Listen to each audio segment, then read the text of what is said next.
and welcome back to What's Happening at the Library in March. My name's Sarah, sitting here with Elizabeth. And we have a guest today. Sara Newbern is here to talk a little bit about how she uses the library for her small business. So thanks for joining us today, Sara. Yeah, no problem. We're excited to have you. So tell us a little bit about what made you think about the library to support your small business? So we have a 3D printer, and as I was learning and getting trained on it, I kind of just started searching different things, and cookie cutters came up. I make a lot of cookies, so I figured it would be a little bit more cost effective to do it that way than to buy them or hand cut them out. If I couldn't find a cutter, that's what I would do before. You would hand cut them out? Oh. Yes, takes a long time. And you own a bakery, is what you Yeah, a small home-based business. Yeah, I run cakes and cookies and sweet stuff out of my house. So she brought some today. You can see there's an owl. You're up. I feel you felt that. Yeah, there's some cool ones. So you said you were able to search online and you found them for $5 or $6, but you were able to print them for like what, 50? Yeah, 50 cents to like I think $1. This one was $1 just because it's a little bit more intricate and bigger. But yeah. And the possibilities are endless, essentially. Oh yeah, and I can also create them. There's websites that you can create your own and then print them, so I could make whatever I wanted. Yeah. Cool.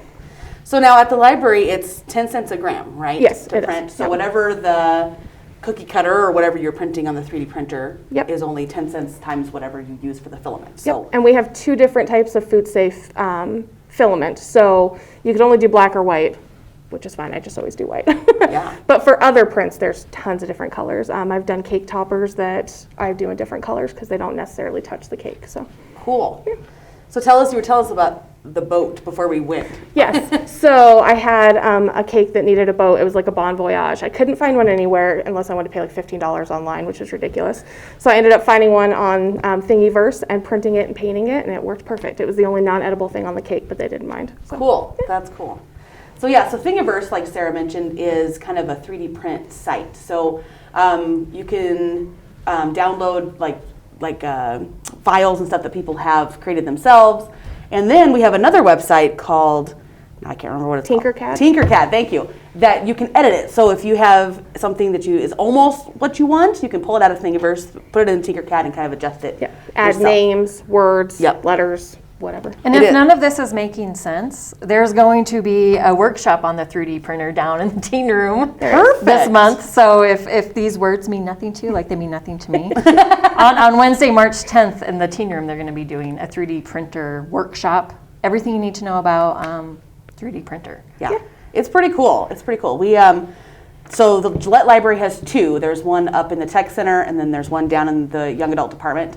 And then the Wright Branch Library also has one as well. So the library has 3 3D printers. That's amazing. And they're popular. Yeah. They're really cool. Especially, we have a gentleman at the Wright Library right now that's printing a bunch of like D&D pieces for him and his sons. They play a lot of D&D. That's a great idea. And so that's awesome. So he's really into that. And he actually bought his own filament and has been printing. So we're not actually charging him because we only charge for the print for the filament. So there's that option too. If you have a big project you'd like to do, bring your own filament and use our machine. So it's not as expensive as one might think. It's actually really cheap. It's not. He bought a whole roll for like under $25, and he's been using it all. So so that's also another option.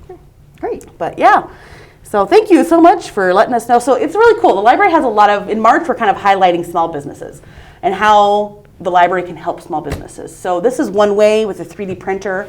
We also have a lot of free resources. We have notaries. We have databases that help you with mailing lists and community diagrams and graphics, and there's just a bunch of stuff at the library. Our new sound room, that's something that is lacking in our community, and the library has filled it with our sound room. Yes. So you can record your commercials per se. High quality audio recordings. Yeah. So Podcasts. Yep. Absolutely. And then we also have like the Adobe Suite. So if you want to edit video, if you want to do any of that kind of stuff, we have website design. Yes, we have all of those available at the library.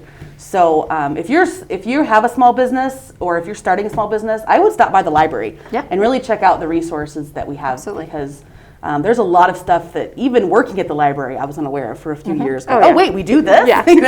And so I think it's just worth a stop, and asking questions about what you need. So so thank you so much for joining us today, Sara. Not a problem.